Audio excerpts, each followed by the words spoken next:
Como individuos, yo les digo que el mayor atributo, el más importante atributo de la siguiente década será la habilidad para dominar el cambio. No solo de dominarlo, sino de anticiparlo, implementar los cambios que sean necesarios y dar seguimiento a esa implementación.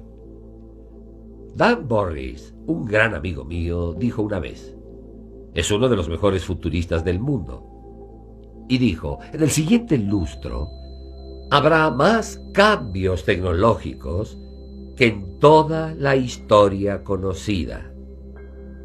¡Wow! Piénselo por un minuto. Durante la vida de nuestros queridos nietos, habrá más cambios tecnológicos que en toda la historia conocida. ¿Qué tipo de retos nos esperan entonces? Necesitamos poder dominar el cambio, necesitamos poder anticipar el cambio, necesitamos poder reaccionar a ese cambio.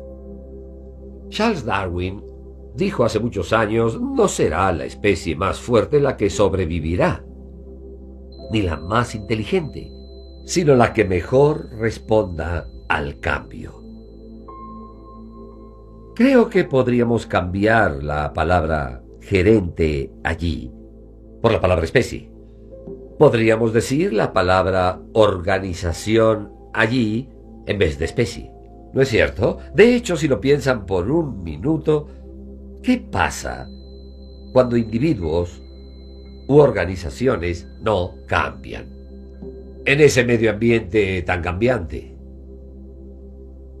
Con la misma idea, ¿qué pasa cuando individuos u organizaciones anticipan y reaccionan a ese cambio?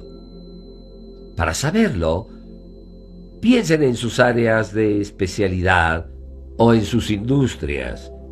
Hace 10 años, tal vez 20 años, y piensen en el curso de un año. ¿Qué tanto cambio sucedió allí en términos de posición de la organización, ya sea pensando en las ganancias, en las ventas, en lo que sea? Les estoy sugiriendo que el reto del cambio de hoy nos da tremendas oportunidades. Una manera de asegurarnos de estar listos es el poder dominar los mitos del cambio. Veamos los mitos del cambio. Número 1. El cambio es igual a peligro. Eso es un mito. Es cierto que el cambio es igual a peligro, pero recordando el signo chino para la crisis del cambio, es una combinación de dos símbolos. Uno que representa peligro, que sabemos está presente en una situación de cambio, pero el otro es la oportunidad. Y allí necesitamos enfocarnos. ¿Existió un mejor momento que hoy en términos de las oportunidades que tenemos como individuos?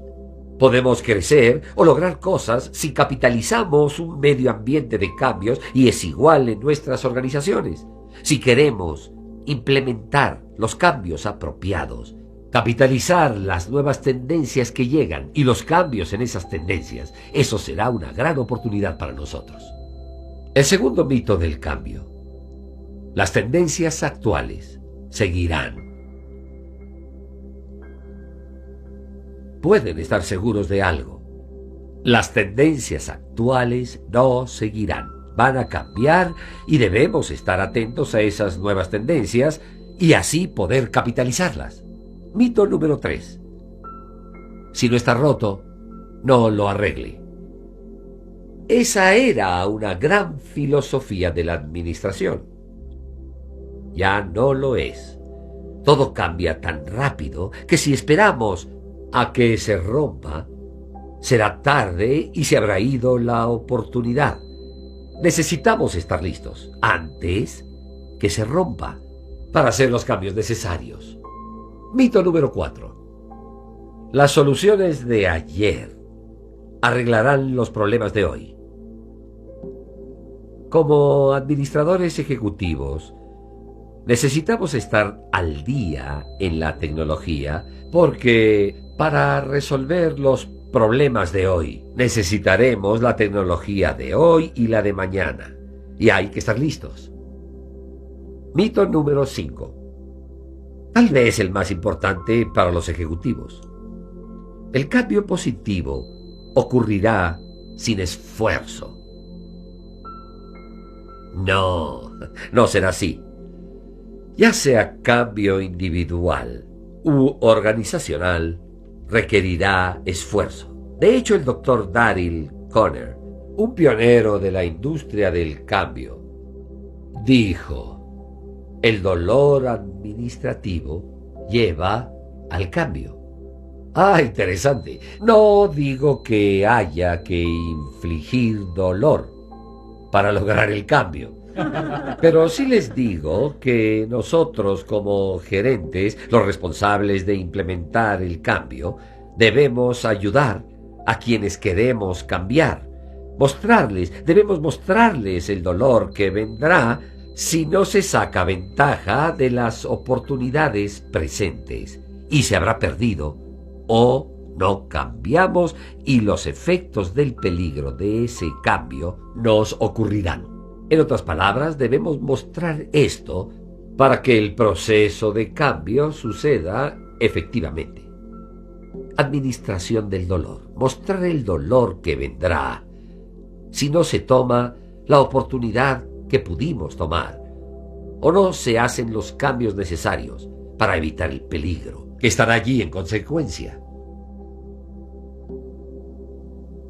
De hecho, hay 3 tipos de cambio desde el punto de vista del tiempo. El primero es el cambio físico. Ese es fácil. Puedo hacer que Mark se mueva hacia allá con una pistola y diciéndole: Mark, muévete para allá. Y esa es suficiente amenaza y tal vez se mueva. Eso es cambio físico. Lo moví para allá. Hubo un cambio. Eso se logra rápidamente. El segundo tipo de cambio, más importante, es el cambio intelectual. Hay una razón por la que quiero que Mark se mueva y si entiende esa razón, es más probable que obtenga movimiento en esa situación. La tercera forma del cambio es el cambio emocional. Esta requiere más tiempo, pero es parte importante de cualquier proceso de cambio que efectúen. Cuando logramos que Mark consiga entender y se sienta cómodo, no solo por entender intelectualmente que el cambio era necesario, sino que se sienta cómodo con el cambio, si pensamos en esos 3 tipos de cambio aquí dentro y pensamos en cómo afectan el cambio, podremos entender que queremos llegar a ese nivel emocional para que la gente esté cómoda con el cambio. Déjenme hacerles una pregunta. Y es una pregunta importante, quiero que lo piensen. ¿La gente, por naturaleza, se resiste al cambio? ¿La gente, por naturaleza, se resiste al cambio? La mayor parte responderá esto con un sí. Y yo sugiero que mucha gente se resiste al cambio, pero no creo que lo resistan por naturaleza. ¿A qué se resisten? Se resisten no al cambio, sino a la alteración causada por este. Eso lo podemos ver mejor viendo el modelo del proceso de cambio. Lo que tenemos aquí a la izquierda es el estado actual y aquí a la derecha tenemos el estado deseado, con el estado de transición aquí en medio. Cada vez que nos movemos desde aquí hasta acá, es fácil para nosotros como administradores hacer a la gente ver que este es un estado deseable y si lo pueden visualizar, estupendo, tienen que hacerlo. El problema con el cambio es la alteración causada durante el tiempo que tarda llegar desde este estado hasta este. Ahora, ¿cuáles son las características de este estado de transición? Pensémoslo un minuto. Las características del estado de transición incluyen baja estabilidad. y nadie quiere baja estabilidad. Hay demasiado estrés. Otro problema para todos, a nadie le gusta. Hay mucha energía, a veces dispersa, en un ambiente cambiante. ¿El control es muy importante? A todos nos interesa tener control de nuestras vidas y estando en transición no se tiene el control y eso suele ser un problema. Los viejos patrones de comportamiento en esta área son algo muy importante. Estamos cerca de ellos, son cómodos, valen más que otros. Y podemos decir que el conflicto también crece en este estado en particular. Con todos estos problemas, no es necesariamente el cambio a lo que la gente se resiste, sino al estado de transición que debe cruzarse para poder lograrlo. Ahora vamos a analizar esto y necesito su ayuda. Pensemos, ¿por qué la gente se resiste al cambio? ¿Por qué razones la gente resiste al cambio? Y al pensarlo, pensemos en qué cosas como gerentes podemos hacer para reducir esa resistencia al cambio.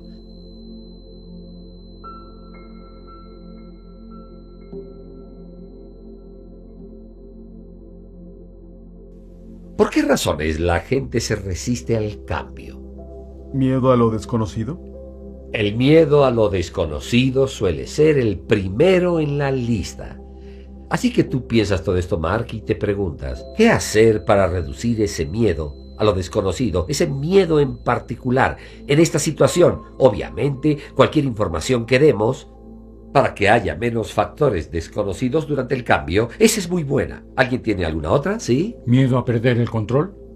Miedo a perder el control. Dijimos que el control se vuelve importante. Todo lo que hagamos para que la gente sienta que tiene el control durante ese estado de transición será importante. ¿Alguna otra? ¿Miedo al fracaso? El miedo al fracaso. Obviamente, si la gente teme al fracaso, los necesitamos como parte del ambiente de cambio. El adiestramiento necesariamente reducirá ese miedo.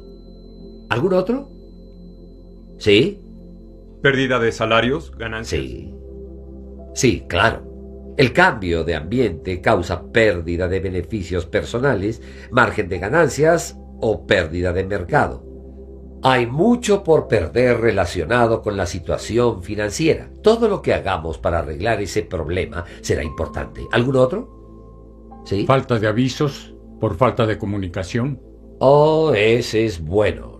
No hay avisos, insuficientes avisos. De hecho, hemos estudiado el proceso del cambio y hemos visto que muchas veces la resistencia al cambio se da simplemente porque la gente no se enteró a tiempo. Todo pasó muy rápido. Es más fácil ajustarse teniendo tiempo. Piensen en eso durante el cambio en su organización. ¿Otras características? ¿Sí? ¿Cambio de relaciones o pérdida de estatus? Tenemos dos excelentes razones combinadas allí. Pérdida de estatus. En otras palabras, habrá cambios, tal vez mi posición ya no siga aquí, tal vez tenga trabajo, pero me dirán de otro modo y habrá cambio de relaciones y tal vez termine trabajando con gente que no me agrada. Excelente. Otras, ¿sí? ¿Preocupación por cómo afecte sus vidas personales? A veces no es el cambio en sí el que molesta, sino la preocupación de cómo te afecta como individuo, sea en horas, en tiempo, en cambios de locación, sea como sea, tal vez afecte un asunto familiar, pero termina siendo un asunto importante. Lo que hagamos en el proceso del cambio para disminuir esa preocupación ayudará. ¿Hay otras? ¿Sí? Requiere más esfuerzo cambiar. Eso es muy interesante. Si lo piensan, casi cualquier cambio requiere más esfuerzo. Será una de las razones porque la gente se resiste al cambio. Hay que concentrarse en eso. Y lo que podamos hacer para disminuir ese trabajo o reconocerlo o compensarlo será muy útil para reducir la resistencia al cambio. ¿Alguna otra? ¿Sí? Un interés velado en el status quo. La gente se siente segura en su zona de comodidad. No hay duda al respecto. Un interés velado. en el status quo. Si tú fuiste parte de quienes implementaron lo que está allí y alguien lo quiere cambiar, no te sentirás cómodo. Tú lo pusiste allí. Quedamos muy unidos con lo que nos da comodidad. Excelente. ¿Alguna otra? Un rompimiento en sus patrones o hábitos. Si uno ve solo el rompimiento, los hábitos están tan arraigados y el rompimiento se vuelve muy difícil. Cuando les pedimos que cambien, de cualquier modo, están cambiando lo que les es familiar y con lo que están cómodos. Como sea que reduzcamos toda esa resistencia al cambio, facilitando el cambio de hábitos o facilitarlo con adiestramiento, les ayudará mucho. Mientras piensan en cómo dar seguimiento a esta sesión, piensen cómo en su departamento, en sus organizaciones, la gente se resiste al cambio, los cambios que ustedes necesitan implementar. Piensen en formas para facilitar todo, reducir la resistencia y facilitar el cambio. Piensen en esto en relación a sus familias, porque en las familias el cambio también crea resistencia. Veamos ahora a los ingredientes del proceso de cambio. Hay 3 ingredientes principales. Primero, el objetivo. Objetivo del cambio es obviamente la persona que queremos que cambie, y hay quienes tienen más de un papel en el proceso de cambio, pero casi siempre la gente ocupa el papel del objetivo. Segundo, está el agente del cambio, y es la persona o la organización o el grupo que es responsable de facilitar el cambio. Ese es su papel. El tercero resulta ser un personaje importante en el proceso del cambio y le decimos el patrocinador del cambio. El patrocinador es el individuo o grupo que puede legitimar el cambio dentro de la organización. Hay un cuarto personaje, a veces llamado abogado del cambio. El abogado del cambio es quien desea el cambio, pero carece del patrocinio. En otras palabras, no son capaces de legitimar el cambio. Podemos pensar en ellos como entusiastas fanáticos del proceso de cambio y pueden ser importantes en el proceso. Pero concentrémonos primero en el papel del patrocinador, porque en alguna situación de cambio ustedes serán el agente del cambio y es importante que entiendan el papel del patrocinador. Si ustedes son el patrocinador en el proceso de cambio, es importante que entiendan ese papel. Hay 5 principios de patrocinio que debemos entender. Principio número 1. Es absolutamente necesario el patrocinio para el éxito de todo cambio organizacional. Absolutamente necesario. Sin él, el proceso de cambio fracasará. Número 2. El patrocinio no puede delegarse. No hay ninguna forma en que el encargado de legitimar el cambio le delegue eso a la gente del cambio. Y es por esta razón que a veces es tan frustrante para uno, o quien sea el agente de cambio, el no tener la cooperación del patrocinador, porque suele haber solo una persona o grupo que puede legitimar el cambio. Número 3. El patrocinio en cascada. Es necesario en las organizaciones grandes. Podremos entender mejor el patrocinio en cascada viendo este diagrama. Es cuando tenemos varios niveles de gerencia en una organización y hasta arriba tenemos a la junta de directores o consejo ejecutivo, que será el patrocinador inicial. Son capaces de legitimar el cambio en toda la organización, pero en cada nivel gerencial bajo este pueden ser jefes de departamento, vicepresidentes u otros niveles de gerencia. Habrá lo que llamamos patrocinadores de apoyo. Tenemos entonces un patrocinador inicial y luego en cada nivel hay un patrocinador de apoyo dentro de la organización. Y es muy importante que cada uno cumpla su papel apropiadamente. De hecho, Por eso a veces se experimenta lo que llamamos un hoyo negro corporativo en un ambiente de cambio. Algunos de los patrocinadores no cumplen con su papel y entonces a partir de allí todo tiende a no cambiar dentro de la organización. Número 4. Patrocinadores iniciales y de apoyo. No pueden intercambiar responsabilidades. Ambos deben dar la legitimidad adecuada en el nivel en que se encuentran y no intercambiar responsabilidades. El quinto principio: si tienen un patrocinador débil, ¿qué hacen? Solo hay 3 cosas por hacer con un patrocinador débil. Número 1, darle adiestramiento. El patrocinio se aprende en sus principios y lo que se requiere, y a veces el patrocinador no sabe qué debe hacer para legitimar el cambio. Segundo, puedes cambiarlo, y es muy frecuente. Si un gerente, un ejecutivo, no cumple su papel apropiado de patrocinador, tal vez deba ser reemplazado. Lo tercero es fracasar, porque sin suficiente, apropiado y buen patrocinio, cualquier cambio organizacional fallará. Veamos ahora las características de las organizaciones que triunfan en un ambiente cambiante. Hemos investigado esto por años y vimos que hay al menos 10 características que casi siempre se dan en todas las organizaciones, que son eficientes en un proceso de cambio. Característica número 1. Manejo por compromiso. Contra manejo por control. Pensemos siempre en las situaciones gerenciales, como un gerente que tiene mucho control. En el ambiente cambiante que requiere cambio, debe haber apoyo, compromiso de parte de todos, y el gerente necesita ganarse el compromiso de su gente. No puede haber manejo por control, debe haber manejo por compromiso en el proceso de cambio. Número 2. Aquellas organizaciones que se ajustan bien al cambio por tener trabajos de amplio espectro.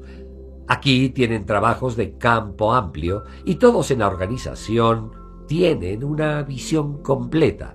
Esto no significa que no haya especialización, sino que todos tienen visión completa, porque si hay cambios rápidos, todos necesitan verlo.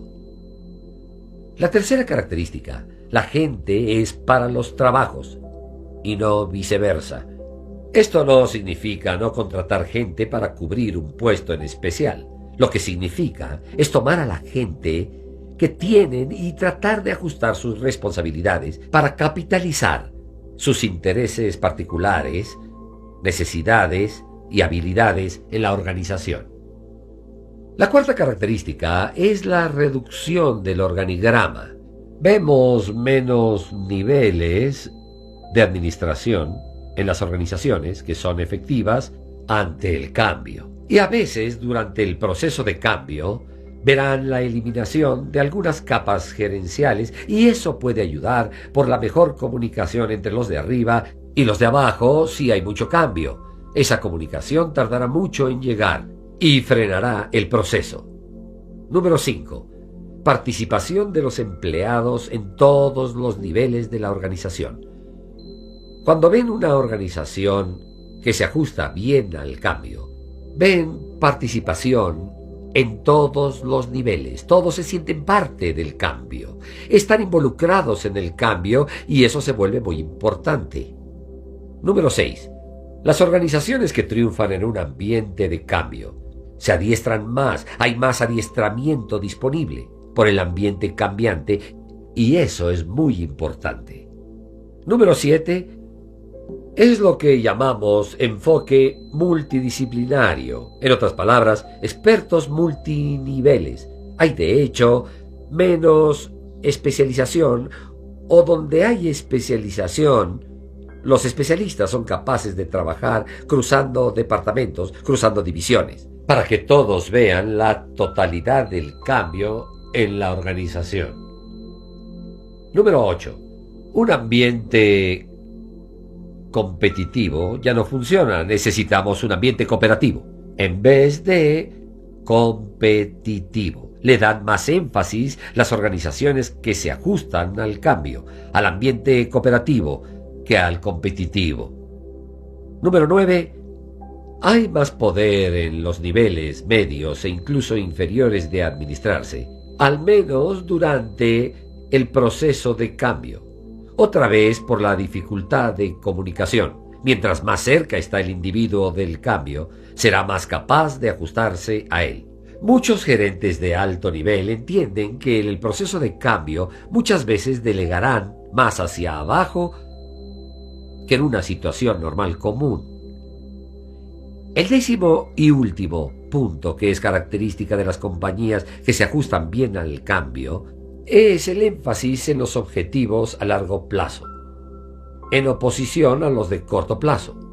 En otras palabras, digo que a veces necesitamos sacrificar los objetivos de productividad a corto plazo para hacer los cambios necesarios para el progreso de la organización. Recuerden, al implementar el cambio dentro de su organización, es más fácil prevenir la resistencia al cambio que eliminar la resistencia al cambio. En otras palabras, necesitamos planear antes del tiempo. Necesitamos prepararnos para ese cambio antes del tiempo. Necesitamos adiestrarnos para el cambio antes del tiempo. Al pensar en los cambios organizacionales, cualquiera de ellos se reduce a individuos cambiando. Veamos por un minuto un individuo cambiando. Hay 3 formas básicas de motivar a alguien a cambiar.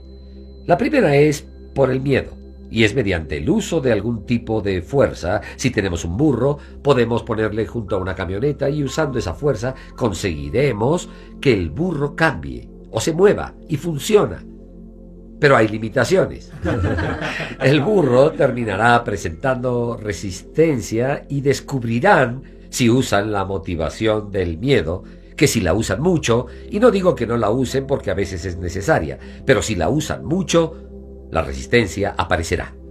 Hay un segundo tipo de motivación, la motivación por incentivo, y es por supuesto ofrecer una recompensa, alguna recompensa positiva para que alguien cambie. Eso funciona bien, es bueno y debe ser usado, pero hay una limitación a la motivación por incentivo, por estar basada en ¿qué? Está basada en el apetito por una recompensa en especial. No importa qué usen como recompensa, si pierden el apetito por ello, si pierden el deseo, perderá su fuerza motivacional. El tercer tipo de motivación es en el que les recomiendo que piensen y usen y se llama motivación de la actitud. En vez de estar basado en la fuerza o una recompensa, se basa en lo que la gente piensa. Si logramos que la gente cambie su manera de pensar, cómo se ven a sí mismos, cómo reaccionan al cambio, será un cambio más permanente y duradero. Creo que uno de los mejores ejemplos de esto son mis hijos. Tengo 10 hijos e hijastros, se imaginarán, y una en especial es muy buena estudiante, siempre saca 10. Y recuerdo una vez en que Dawn sacó menos de 10 en su boleta, y lo devastador que fue para ella. Entonces pensé, ¿cómo motivo a los otros a sacar buenas calificaciones y uso recompensas y castigos y todo lo que se me ocurra? Si pudiera hacer que pensaran como Dawn piensa, soy una estudiante de 10, siempre debo sacar 10. Piensen en eso. Con su gente, ¿cómo quieren que piensen lo que ustedes quieren que piensen durante el cambio? Al lograr que cambien de pensamientos, se ajustarán automática e instintivamente porque nuestro sistema nervioso nos ayuda a ajustarnos para lo que nos gustaría hacer. ¿Alguien reconoce el nombre de Walter Russell? ¿Nadie en toda la habitación? Entonces fue Jim Henning quien dijo, no, yo no haría eso. Fue Walter Russell, que era un genio, dijo una frase muy simple. La mediocridad nos la adjudicamos. La genialidad la aprendemos. Si podemos hacer que nuestra gente piense como genios, como necesitamos que piensen y afecten el cambio, el proceso de cambio será mucho más